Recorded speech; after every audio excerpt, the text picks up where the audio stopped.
So on the trade front right now, Prime Minister Mark Carney and U.S. President Donald Trump are expected to talk over the next number of days.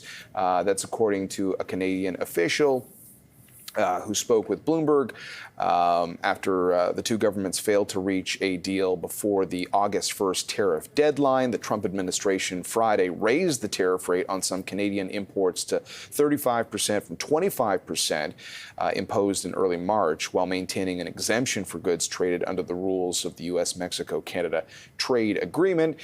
Dominic LeBlanc, the minister in charge of U.S. trade, said he thinks there is an option of striking a deal that will bring down some tariffs and provide greater certainty to investment. He was speaking on the CBS program Face the Nation on Sunday. He described talks with the U.S. as, quote, informative, constructive, and cordial, and said reaching a deal would have mutual benefits for both economies. I want to bring into the conversation now Drew Fagan, one of our regular guests, a professor at the Munk School of Global Affairs and Public Policy at the University of Toronto. Brooke Thackeray also with us as well. Drew, we've been checking in with you in recent days around where things stand. Where, in your opinion, do things stand based on what Dominic LeBlanc is saying now? Well, thanks, John. Conversations are continuing. As you said, the president and the prime minister are expected to talk this week. Two ministers, including Dominic LeBlanc, also Anita Anand, the foreign minister, are in Mexico, likely to meet with Mexican President Claudia Sheinbaum. Obviously, it's a trilateral agreement. I don't think many people expect a deal to be done soon with regard to Canada and the United States. Mexico actually got a 90-day reprieve, the only country that got that last week. I think the fundamental difference between Mexico and Canada versus the other 90 or so countries that faced tariffs last Thursday, or the EU and Japan before that, is we do have, as you mentioned, the underlying free trade agreement, and that's still holding despite all the rhetoric. It's still holding. Dominic LeBlanc said on Thursday that he wasn't certain that it would continue to be in effect, but it does, which means for us that the bigger negotiation is the one over the renewal, the review, the renegotiation of CUSMA or the USMCA next year. If you take a look at what's happening as far as the U.S. goes and Trump, and he obviously is playing into this, do you think Trump will actually put on really high tariff rates coming into that and hopefully negotiate a more favorable USMCA agreement? Or will he just keep delaying until we actually get to that agreement and look at that agreement itself? Yeah, it's a great question, because when he negotiated the renewal of NAFTA in his first term, he put additional pressure on Canada by putting tariffs lower than they are now. They're now 50% on steel and aluminum that are key products that we export to the United States. It's quite possible that he will try to do the same thing again in 2026 on other products. The only thing that's really stopping him are the courts in the United States. And there is a significant court case going on now with regard to the exports we were just talking about in various permutations. It's possible that the court will strike that down. But of course, this president has a way of kind of working around court decisions. He'll appeal it.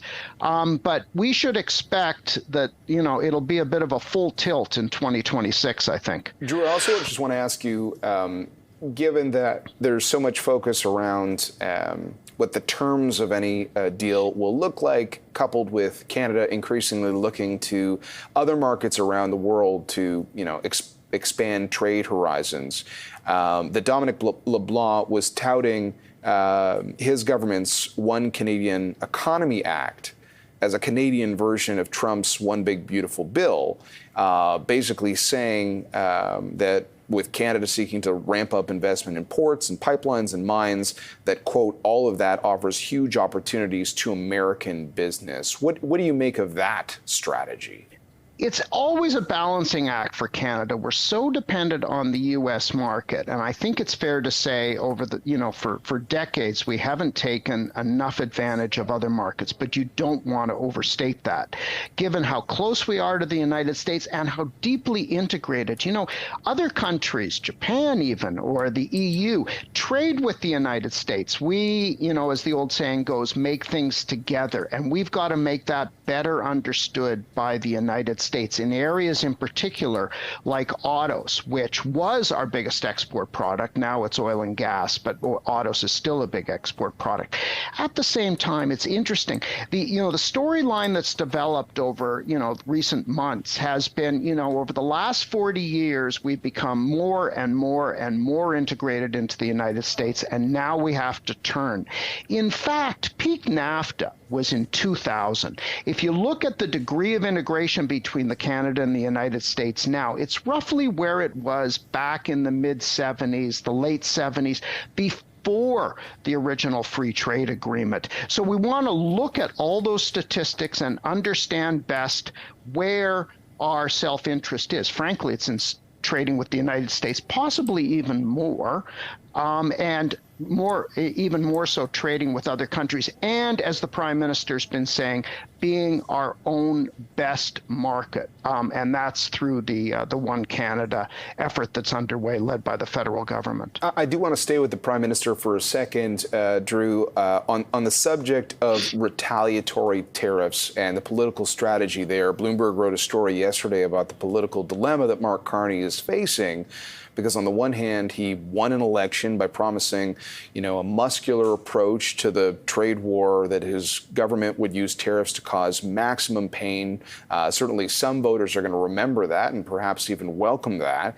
But Bloomberg noting in their story, the retaliatory measures so far undertaken failed to prevent more escalations, and perhaps have even emboldened Trump's team to hit even harder. So on the subject of the retaliatory moves by Canada, what's the political calculus there right now? The rhetoric during the election was, in the moment, what you would have expected. But the circumstances of an actual negotiation, you campaign in poetry and govern in prose, are something else. Again, we don't want to cut off our nose to spite our face, to put it simply. And the president takes retaliation very personally. So I'm not sure it's worth the calculation. There was one example, I thought, from the Ontario Premier Doug Ford with regard to electricity. He retaliated himself, and he pulled back after 1 or 2 days, given the circumstances. Canada's a big country. It's the 10th biggest economy in the world. But we're a middleweight fighting with a super heavyweight. I don't think you want to go punching with them and thinking you're an equal. You're not. So let's be smarter than the United States is. We always are in negotiations. That's our superpower, and I think we will be in the upcoming negotiations as well. Yeah, and we've seen the provinces actually, they really participated initially in this and put forward their positions, a lot about retaliation. They all seem to have pulled back here at this point. Yeah. Except for maybe Ontario a little bit. We've seen a little bit of rhetoric there. What can we expect from the provinces? Do you think they're just going to let this go to the federal level, or are they going to get back into the game here? Well, depends on how you define getting back into the game. If getting back into the game is retaliating, I'm not sure. I'm really not sure. And what Premier Ford, who was, in charge of the so-called Council of the Federation, chair of the collective premiers until earlier this summer, what he's been offering is kind of tough talk. And that's helpful to a domestic audience. And certainly in the context of the kind of tough talk we saw during the federal election. But it's less than retaliation. And I'm not sure in this circumstance retaliation would be helpful. And if the Prime Minister, who's pretty canny on this stuff, thought that it would be helpful, he probably would have acted already.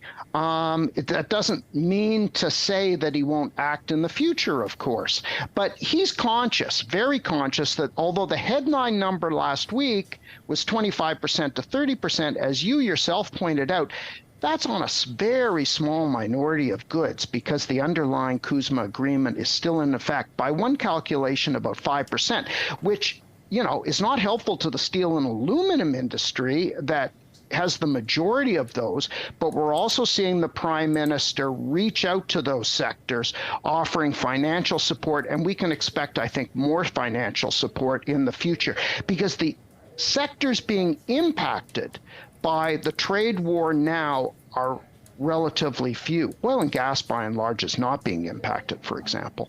Right.